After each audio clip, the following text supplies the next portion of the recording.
उस रात की मेरी ट्रेन थी और ट्रेन थोड़ी देर रात से थी। देर रात से मेरा मतलब है 10 बजे के करीब। अब क्योंकि मेरा गांव छोटा सा है, इसलिए यहाँ पर 10 बजे बहुत रात होती है। हालांकि ट्रेन की इसके बाद एक ही दो गांव के बीच हॉल्ट है और उसके बाद वो बड़े बड़े शहरों से होते हुए शिरडी की ओर चला जाता है। शिरडी जाना मेरे लिए बहुत ज़रूरी था, क्योंकि हमने और हमसे ज़्यादा हमारी माँ ने बाबा के आगे अर्ज़ी करी थी कि अगर मेरी नौकरी लग जाती है तो हम सब बाबा के दर्शन करने शिरडी जाएंगे। परंतु मेरी माँ की एकदम से स्वास्थ्य थोड़ी ठीक नहीं चल रही थी और साथ ही साथ घर में दीदी भी आई हुई थी। इस वजह से वो घर छोड़कर भी नहीं जा सकती थी। ऐसे में बाबा को दिए गए वचन को पूरा करना बहुत ज़रूरी था, क्योंकि कहते हैं कि इन सारी चीज़ों में देरी नहीं की जानी चाहिए। और इसलिए मैं निकल पड़ा अपना बस्ता लेकर शिरडी के लिए। अब दिक्कत ये थी कि मैंने गांव में जिसको बोला था, गांव घर के लड़के को, कि वो अपनी बाइक लेकर आए और मेरा सामान और मुझे स्टेशन तक छोड़ दे। वो तैयार तो इस बात के लिए था, परंतु वो लौट कर कैसे आता, उसे इस बात की चिंता थी और इसलिए उसने मना कर दिया। दरअसल गांव से जो स्टेशन का रास्ता है वो काफ़ी घने जंगलों से होकर जाता है और ऐसे में अकेले रात को वहाँ चलने सबको मना किया जाता है, जंगली जानवरों के कारण भी। और कुछ कथाएं भी चल रही हैं जिसमें कई बार कई लोगों को प्रेत आत्माओं का भी सामना करना पड़ा है। कभी कभी किसी किसी की मौत भी हो गई है उस जगह पर। तो इस वजह से उस जगह पर कोई अंधेरे में अकेले में जाना नहीं चाहता है। तो अब यहाँ पर ये बात थी ना कि उसने मुझे मना कर दिया कि मैं भैया आपको बाइक से लेकर नहीं जाऊँगा। अब मुझे बड़ी दिक्कत आ गई। अब यहाँ दिक्कत ये भी थी कि मेरी जो ऑफ़िस थी, क्योंकि वो मैं कंप्यूटर से करता था, तो वो शाम के 6:30 बजे ख़त्म होती और उसके पहले मैं निकल नहीं सकता था। तो मैं उसके बाद ही जा सकता था। मैंने ये भी सोच लिया था कि 6:30 बजे ख़त्म होते ही मैं तुरंत निकल जाऊंगा, परंतु लड़के बिल्कुल तैयार ही नहीं हो रहे थे ले जाने को। ऐसा लग रहा था कि इस बार मैं शिरडी पहुंच पाऊंगा या नहीं, क्योंकि इससे पहले शिरडी जाने में सभी लोगों का बहुत साथ मिला है। आधी आधी रात को भी ट्रेन रही है तो गांव के आधे लोग भी छोड़ने गए, पर इस बार गांव के कुछ लोग बाहर गए हुए थे और गांव के ही कुछ बड़े काम के वजह से सब बाहर गए हुए थे। तो कुछ ही लोग बचे हुए थे और उनकी जिम्मेदारी पूरे गांव की भी देखभाल करने की थी। और जिसको मैंने बोल रखा था कि वो मेरे साथ चला जाए, अगर वो उसने मुझे बोला था कि अगर भैया 5 बजे तक भी चलोगे तो मैं ले जाऊंगा, क्योंकि उसे वापस आने में भी 7, साढ़े 7, 8 बज जाता। लेकिन अगर मैं 6:30 में जाऊंगा तो वो वापस कभी आएगा, बहुत अंधेरा हो जाएगा। तो इसलिए उसने बहुत माफ़ी भी मांगी और अपनी मजबूरी भी मुझे बताई। फिर मुझे भी उचित नहीं लगा कि मैं उससे ज़िद करूं। इधर मेरी माँ बहुत परेशान हो रही थी कि मैं कैसे जाऊंगा। तो कुल मिलाकर घर में सबने ये फैसला कर ही लिया था कि इस बार शिरडी जाना रहने देते हैं, क्योंकि बात यहाँ पर सुरक्षा की है। हमारे ही घर से 4 घर आगे एक काका रहते थे जब मैं बहुत छोटा था, तभी उनका भी देहांत इसी स्टेशन वाली जंगल के पास ही हुआ था, जब वो भी किसी को छोड़कर आ रहे थे। तो ये सब माँ का आंखों देखा रहा है, इस वजह से वो मुझे अंधेरे में, चाहे मेरी ट्रेन छूट जाए, चाहे मेरे पैसे बर्बाद हो जाएं, पर मुझे कभी जाने नहीं देती। तो मैंने भी सोचा कि ठीक है, आखिर सबको परेशान करके, और खुद में मुझे भी डर लग रहा था। एक तरफ मुझे बाबा पर भरोसा भी था, लेकिन दूसरी तरफ मुझे डर भी थोड़ा सा लग रहा था। तो मैंने हाथ जोड़कर बाबा से विनती की कि बाबा अभी तो 6:30 ही बज रहे हैं, 10 बजे ट्रेन है। अगर आप कोई व्यवस्था कर देंगे ना बाबा, तो मैं बहुत आराम से जो है ट्रेन पकड़ लूँगा, क्योंकि बस थोड़े दूर जंगल की बात है, उसके बाद तो फिर वहाँ पर चहल पहल है। तो बस वो जंगल के लिए अगर कुछ इंतज़ाम हो जाता बाबा, क्योंकि जो बस जाती है ना, वो बस भी तो 6 बजे निकल चुकी होगी। तो अब तो कोई बस भी बाकी नहीं थी जिससे मैं जा सकूं। तो मुझे अब लग रहा था कि शायद मैं बाबा को शुक्रिया करने शिरडी नहीं जा पाऊंगा और हमारे वचन अधूरे रह जाएंगे। बाबा के वचन कभी अधूरे नहीं रहते। बाबा ने मुझे ऐसी परिस्थिति में एक गांव का साधारण लड़के को, जिसकी डिग्री भी साधारण है, उसको जब इतनी अच्छी नौकरी दिलाई, तो मुझे भी लग रहा था कि मुझे भी शुक्रिया कहने बाबा को शिरडी जाना था। मुझे भी मेरे वचन निभाने थे। लेकिन अब लग रहा था कि ये मुमकिन नहीं है और मुझे इस बात का बहुत दुख हो रहा था कि मैं बाबा का वचन निभा नहीं पाऊंगा। जो मैंने वादा किया है वो शायद अभी के लिए अधूरा ही रह जाएगा। यही सारी बातें को सोचते सोचते लगभग 7:15 हो गया था और मैं अपने घर के मुख्य दरवाजे पर बैठा हुआ था। और उसी वक्त एक मुसाफिर अपने साथ 2 लोगों को लेकर आ रहे थे और उन्होंने हमसे आगे का रास्ता पूछा। अक्सर इस रास्ते से कई सारे लोग अपने व्यापार का सामान लेकर जब शहर को जाते हैं तो गांव के इस रास्ते का उपयोग करते हैं और उन्हें रास्ता हम बता देते हैं।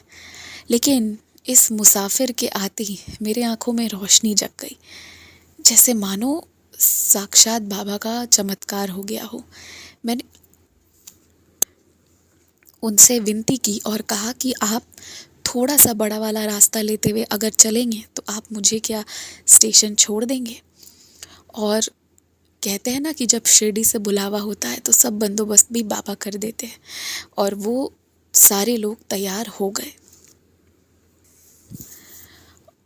अब इसके बाद हम 3-4 लोग थे तो जंगल में भी कोई खतरा नहीं था। और इससे भी बड़ी बात ये थी कि हम सब बातें करते करते, और मैंने उनको शिरडी के बारे में बताया और फिर उन लोगों ने हमें हनुमान जी के बारे में बताया। और इस तरह हनुमान जी की लीलाओं के बारे में, कभी साईं बाबा की बातें करते करते हम कब जंगल भी पार कर गए पता ही नहीं चला। बल्कि हम सब तो इतने लीन थे इस सत्संग में कि हमें जंगल में डर का भी एहसास नहीं हुआ। और इस तरह मैं स्टेशन पर पहुंच गया और वो लोग वहाँ से आगे बढ़ गए। अगर ये छोटी सी करिश्मा नहीं हुई होती, हालांकि मुसाफिर तो आते हैं मगर इतनी रात को कोई नहीं जाता, सब ठहर ही जाते हैं गांव के आसपास। लेकिन उनकी आगे बढ़ने की जो ज़िद थी उस वजह से मैं भी स्टेशन तक पहुंच गया, अन्यथा मैं तो शिरडी इस बार नहीं पहुंच पाता। तो खैर मैं समय रहते पहुंच गया था स्टेशन पर और वहां बैठकर मैंने बाबा का इंतज़ार करना शुरू किया कि कब ट्रेन आए और मैं जल्दी से शिरडी प्रस्थान करूं। भूख काफ़ी तेज लगी हुई थी, लेकिन क्योंकि अब ट्रेन के आने का समय हो रहा था इसलिए मैंने उचित नहीं समझा कि मैं अपना डब्बा खोलूं और खाना खाऊं। फिर जैसे ही ट्रेन आई तो मैं बैठ गया और मेरी साइड लोअर की बर्थ थी जो जिस पर मैं जाकर बैठ गया। मैंने चादर वगैरह लगा लिए और तभी एक अंकल जी वहाँ आते हैं जो मुझसे कहने लगे कि बेटा क्या तुम मेरी उधर वाली सीट पर सो जाओगे। दरअसल अंकल जी भी अपनी सीट पर ट्रेवल नहीं कर रहे थे, उनके पोते या पोती की सीट पर वो ट्रेवल कर रहे थे। इसलिए क्योंकि सीट उनके नाम से थी नहीं तो उन्हें ना बीच वाली सीट मिल गई थी। तो मैंने बोला ठीक है मैं चला जाऊंगा। तो उन्होंने कहा अभी बैठो यहाँ पर नीचे ही, बाद में तुम चले जाना, बस रात की बात है वहाँ सो जाना, क्योंकि मुझे तकलीफ़ है, मैं ऊपर बीच में नहीं जा पाऊँगा, मैं तो लड़खड़ा कर गिर ही जाऊँगा। तो खैर मैं समझ गया था, तो उनकी उम्र देखते हुए मैंने एक बार में मान गया और मैंने बोला आप चिंता मत करो मैं वहाँ जाकर सो जाऊँगा। अब मैं और अंकल जी बैठे हुए थे और उसके बाद मुझे भूख बहुत ज़ोर की लगी थी तो मैंने तुरंत अपना डब्बा निकाला। तो अंकल जी ने भी अपना डब्बा निकाल लिया और हम दोनों गप्पे मारते मारते खाने लगे। यहाँ तक कि मैं और अंकल जी हमने एक दूसरे के भी जो टिफ़िन थी उसको खाया। थोड़ा थोड़ा डर मुझे भी लगा और थोड़ा डर तो अंकल जी को भी लगा होगा, फिर भी हम दोनों विश्वास करके एक दूसरे के घर का लाया हुआ खाना खा लिए। इसके बाद मैं अंकल जी की सीट पर जाकर सो गया और अंकल जी मेरी सीट पर सो गए। जब सुबह मैं सोकर उठा तो मेरे सर के पास मुझे कुछ भारी सा एहसास हुआ और उस भारी से एहसास में एक बड़ी सी मोटी सी टिफ़िन रखी हुई थी जिसमें ढेर सारे पराठे रखे हुए थे। मैंने सुबह खोला और वो पराठे एकदम ताज़े थे, हल्के सुसुम से थे, जबकि स्टील के डब्बे में थे। मुझे बहुत आश्चर्य हुआ कि ये डब्बा कैसे है यहाँ पर, किसने रखा। आसपास पूछने से पहले ही मुझे उसके साथ एक पत्र मिला जिसमें अंकल जी ने लिखा था कि बेटे, मैंने ये पराठे तुम्हारे लिए छोड़ दिए हैं, तुम्हें सफ़र आगे करना है, भूख लगेगी तो खा लेना, और तुम्हें बहुत पसंद आई थी ना। हालांकि मैं इसे अपने पोते पोतियों के लिए ले जा रहा था, लेकिन तुम भी तो उस जैसे ही हो और फिर तुम्हें आगे सफ़र भी करना है। तुमने मेरी बड़ी मदद की, इसलिए ये मेरा आशीर्वाद है, तुम इसे ज़रूर खा लेना। तो ये अंकल जी की लिखी हुई चिट्ठी से मुझे समझ आ गया था कि अंकल जी ही मेरे लिए रख कर गए थे। लेकिन आश्चर्य तो इस बात की थी ना कि वो पराठे हल्के सुसुम से थे। वो पराठे ठंडे नहीं हुए थे, जबकि हम रात को खाए थे। तो रात से सुबह तक, और वो भी एसी के डिब्बे में, पराठे तो ठंडे हो जाने चाहिए थे, पर नहीं हुए। तो ये एक बहुत, मुझे समझ नहीं आया ये कैसी बाबा की करिश्मा हुई, और वाकई में उन पराठों की मुझे बहुत ज़रूरत पड़ी। तकरीबन 20 से 22 पराठे होंगे उसमें। और हमारी ट्रेन थोड़ी देर में जैसे ही शिरडी पहुंची, शिरडी से पहले एक स्टेशन है वहाँ पर पहुंची, जहाँ से शिरडी जाने में तकरीबन 1 से 1.5 घंटा लगता है। तो इस 1 से 1.5 घंटे की यात्रा के दौरान मेरे साथ क्या हुआ मुझे नहीं पता, पर मुझे फिर से बहुत तेज़ भूख लग चुकी थी, बहुत तेज़। और दिक्कत इस बात की भी थी कि मुझे यातायात का साधन नहीं मिल रहा था। सभी गाड़ी वाले बहुत पैसे मांग रहे थे और अभी मेरी पहली तनख्वाह भी नहीं आई थी। तो जो माँ ने पैसे दे भेजे थे, बस उसी के सहारे मैं आया था। तो मैं अभी इतने पैसे दे भी नहीं सकता था, और नहीं तो फिर और यात्रियों का इंतज़ार करना पड़ता। जब 3-4 लोग मिलके गाड़ी करते तो सबके अपने अपने अलग से हिस्से लगते। तो इस वजह से हम सब जो थे वो ऐसे बैठे हुए थे, और गाड़ी वाले भैया, मैं, हम दोनों बैठे हुए थे। और तभी मैंने वो पराठे निकाले, मैंने भी खाए, गाड़ी वाले भैया ने भी खाए, और सच में वो पराठों का स्वाद इतना बढ़िया था कि मैं बता नहीं सकता। और उन पराठों की वो हल्की सी गर्मी से मैंने महसूस कर लिया कि ये बाबा की ही करिश्मा है, अन्यथा पराठे गर्म हो ही नहीं सकते हैं। और वो पराठे खाते ही मेरे पेट जैसे पूरे भर से गए, मन संतुष्ट हो गया। और मन ही मन मैंने अंकल जी का शुक्रिया किया, मतलब कि एक छोटी सी मदद के बदले इतना एहसानमंद महसूस करना भी आज के समय में कम ही लोगों के साथ होता है। इसके बाद जैसे ही हमने पराठे पूरे खा लिए, उसके तुरंत ही बाद कई सारे पैसेंजर मिल गए।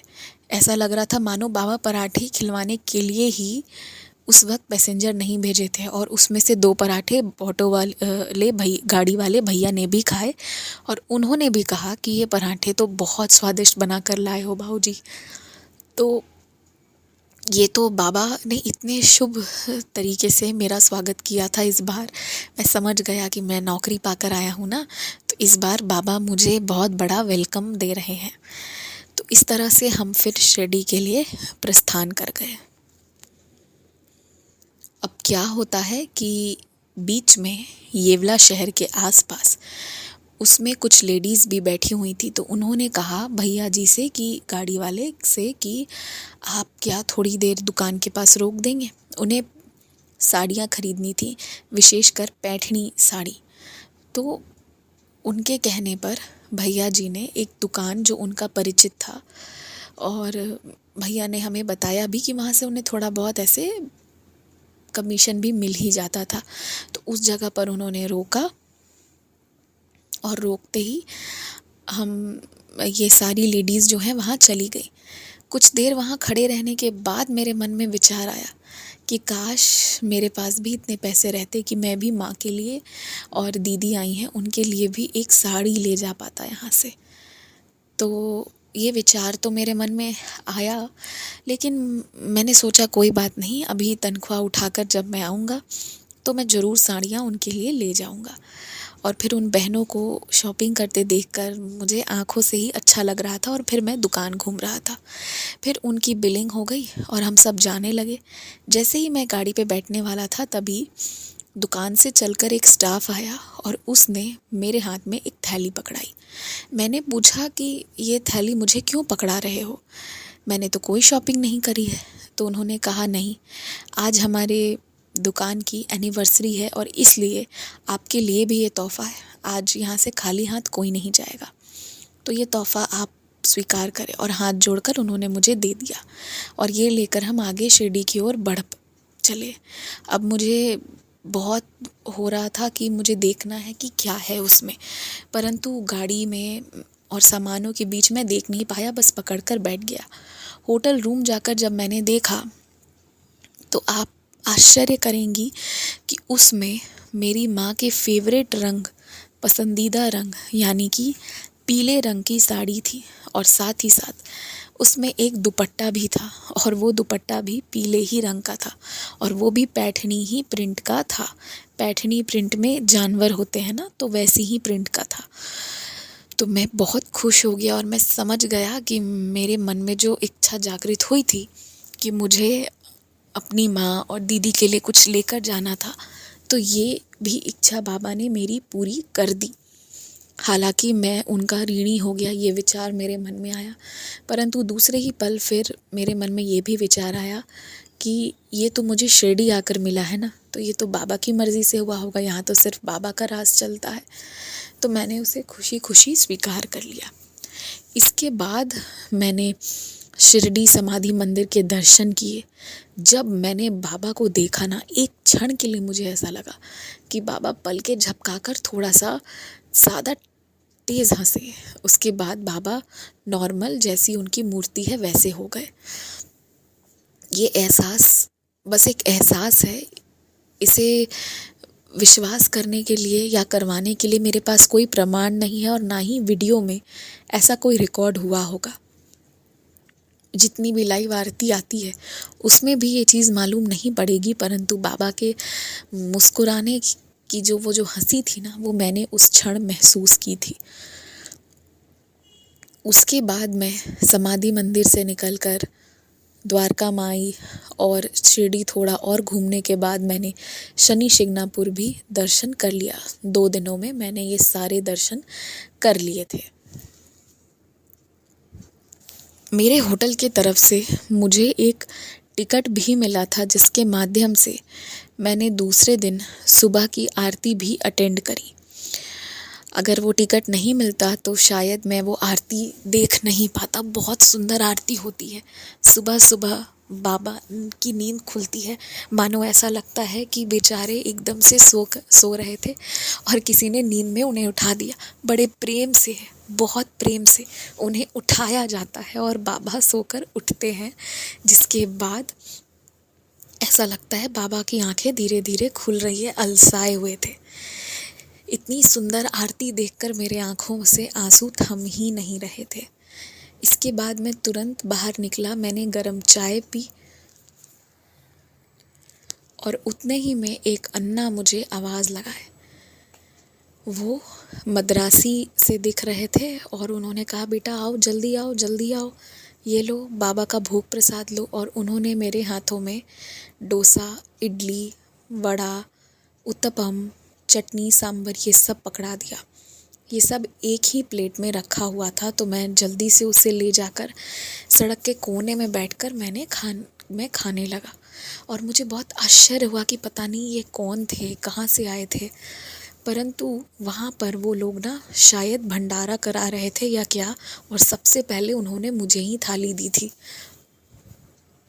अभी मैं सोच ही रहा था कि मैं थोड़ा देर बाद होटल जाऊंगा और जाकर खाऊंगा, लेकिन मुझे ये भी नहीं करना पड़ा। इन सब के पहले ही बाबा ने मेरा पसंदीदा नाश्ता भेज दिया। दरअसल डोसा मुझे बहुत पसंद है, लेकिन मेरे गांव में इतने अच्छे दुकान नहीं है जहां इस तरह डोसा बनाया जाए। तो इसलिए हर 2 से 3 महीने में मैं और मेरी माँ, जब एक छोटा शहर है पास में, जब भी वहाँ जाते हैं तो वहाँ जाकर हम डोसा भी ज़रूर खाकर आते हैं। और उस शहर में हम एक देवी का मंदिर है जिसकी वजह से हम उस शहर में जाते हैं। मेरी माँ अक्सर वहाँ जाया करती हैं। हम वहाँ भी ट्रेन से ही जाते हैं और जब जाते हैं तो मेरे पसंद के डोसे हम खाकर आते हैं। और यही चीज़ बाबा ने मुझे शिरडी में दी। मानो हर कुछ यहाँ पर मुझे एक चमत्कार सा लग रहा था। उस डोसे का बहुत स्वाद था। हालांकि खाने के बाद जब मैं वहाँ गया कि मैं अपने तरफ से भी कुछ पैसे डोनेट कर दूँ उनके इस अच्छे काम में, तो उन्होंने लेने से बिल्कुल मना कर दिया। और उन्होंने कहा कि बेटा अगर आप और खाओगे तो बल्कि आप और ले जाओ। और मेरे लाख मना करने पर भी उन्होंने ज़िद करके मुझे बांध कर 2 डोसा और दे दिया कि मैं बाद में आराम से खा सकूं। अब तो ये खाना इतना हो गया था कि मेरे दोपहर तक का भी इंतज़ाम हो गया था।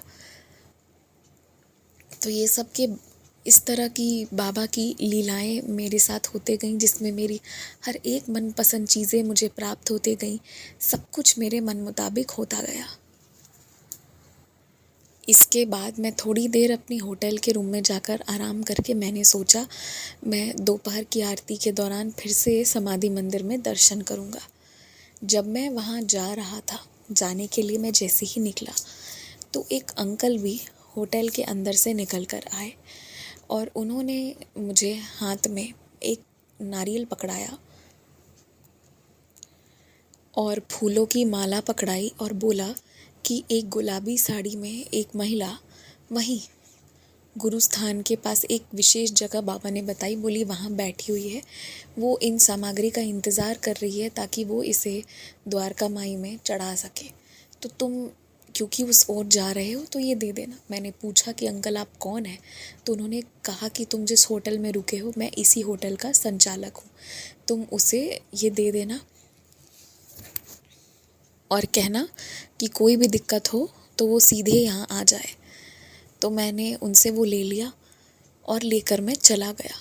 और जब मैं वहाँ गया तो मुझे ठीक वैसी ही गुलाबी और हल्की सी ऑरेंज रंग की साड़ी पहनी हुई एक दीदी मिली। उनका कलर थोड़ा डार्क था पर बहुत प्यारी थी। वो लंबी सी चोटी थी और सर में थोड़ी सी तेल लगाई हुई थी। तो वो वहीं बैठी हुई थी जब मैंने उनसे जाकर कहा कि अंकल जी ने ये आपको सामान भेजा है और बोला है कि अगर कोई दिक्कत हो तो आप वहाँ जाकर ही उनसे बात कर लेना। उन्होंने मुझसे पूछा कि एग्जैक्टली किस जगह पर उन्होंने बुलाया है दिक्कत होने पर। तो मैंने उन्हें होटल का एड्रेस बता दिया। उसके बाद मैं चला गया और मैं जाकर दर्शन करने लगा। अब दर्शन करने के दौरान मुझे मालूम हुआ कि मुझे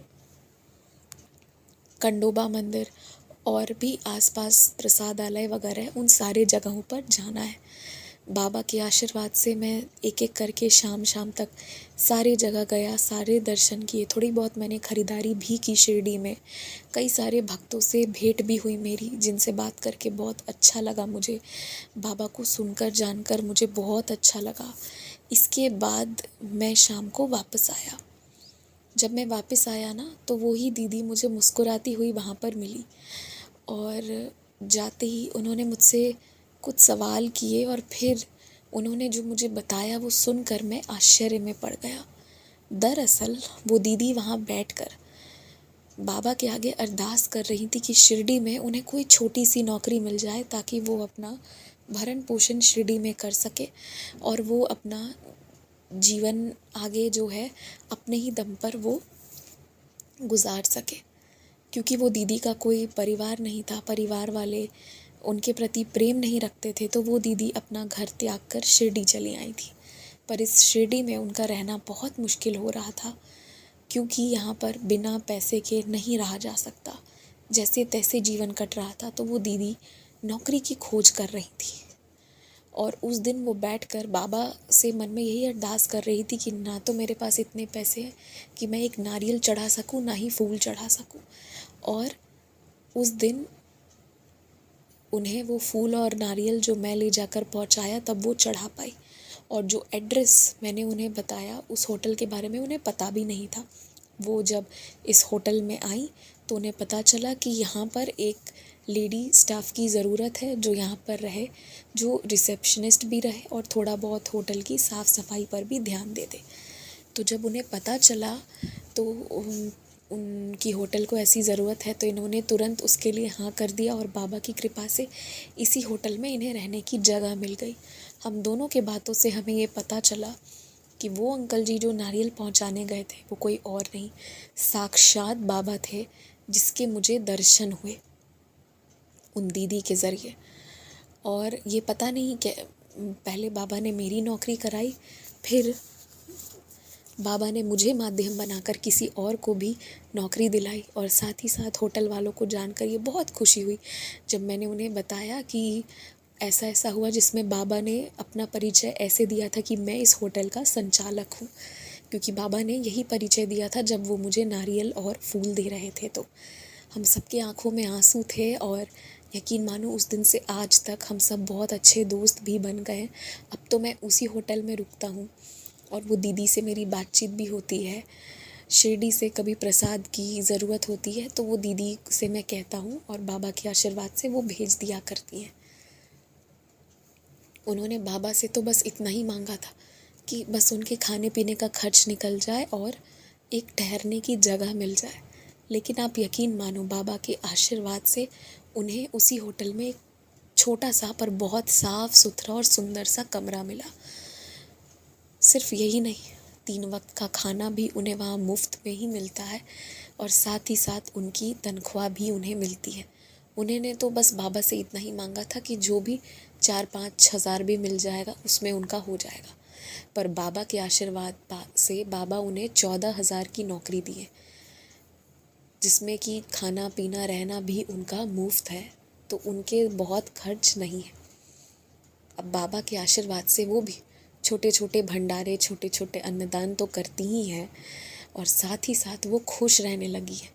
दीदी से भी बात करके मुझे पता चला कि आज तक जो जीवन उन्होंने जिया नहीं था ना, वो जीवन बाबा ने उन्हें दिया और वो अब जी रही हैं, खुश होकर जी रही हैं, उल्लास से जी रही हैं और बाबा के रोज़ दर्शन पाती हैं। यहाँ आने वाले सारे दर्शनार्थियों के बड़े मन से, बड़े दिल से वो सेवा भी करती हैं। बाबा के आशीर्वाद से उनकी सगाई भी एक आए हुए दर्शनार्थी से हुई जो यहाँ शिरडी में ही रहेंगे और अगले महीने दीदी की शादी भी है, मैं भी उसमें जाऊँगा। तो मैंने देखा है कि भले बाबा बहुत कठिन परीक्षा भी क्यों ना ले, कभी आंखों से आंसू आ जाते हैं, लगता है कि बाबा सुन ही नहीं रहे हैं, लेकिन एक समय ऐसा आता है जब बाबा सब बदलने लगते हैं। दीदी की जिनसे सगाई हुई है और जिनसे शादी हो रही है, उनका पूरा परिवार शिरडी में ही रहता है और वो भैया भी अब शिरडी में ही शिफ्ट हो रहे हैं। उन लोगों ने दीदी को अपना लिया है, दीदी से उनकी शादी हो रही है और उनका परिवार आर्थिक रूप से भी काफ़ी बेहतर है, जिसकी वजह से अब दीदी को होटल में भी नहीं रहना होगा और अब उन्हें और एक बेहतर जीवन, एक अच्छा अपना परिवार भी मिल जाएगा। उस परिवार से प्रेम तो उन्हें अभी से ही मिलता है, परंतु ये सब देखकर मेरा विश्वास और दृढ़ हो गया है कि अगर लाखों समस्याएं भी आपके पास है ना, आप कभी शिरडी आना मत छोड़ो, आप बाबा से शिकायत करना मत छोड़ो, क्योंकि जो भी है ना वो बाबा ही देखेंगे और बाबा सच में देख लेंगे। तो इसलिए शिरडी आओ, बाबा को बताते रहो और बाबा को ध्यान करते रहो, शिकायत करते रहो और कभी मत सोचो कि इसके आगे कुछ हो ही नहीं सकता है, क्योंकि जहाँ असंभव लगती हैं चीज़ें वहीं पर से तो बाबा रास्ता निकालते हैं। मेरे साथ भी बाबा ने यही किया, एक साधारण सिंपल ग्रेजुएट लड़के को अच्छी नौकरी दिलाई, वो भी गांव में। और गांव में तो मुझे कंप्यूटर चलाना भी नहीं आता था, मुझे नहीं पता मैंने कैसे सीखा। मैं किताब खोलकर बाबा का नाम लेता था और कहता था आप मेरे गुरु बनो, बाबा आप मेरी हेल्प करो, और मैंने बस किताबों से ही सीखा है, मुझे किसी ने समझाया नहीं। इसके बावजूद अगर मैं ऐसा कर सकता हूँ तो आप ये जान लें कि जितने लोग इतना अच्छा जानते हैं, इतना कुछ है, तो उन कभी किसी को अपने आप को निराश, हताश या अकेला महसूस नहीं करना चाहिए। अंधेरे आते हैं, सबके आंगन में आते हैं, पर उजाले भी बाबा देते हैं। इसलिए बाबा से शिकायत करिए, बाबा से कहिए, पर उदास मत रहिए। बाबा सच में जीवन बदल कर रख देते हैं। जय साईं राम।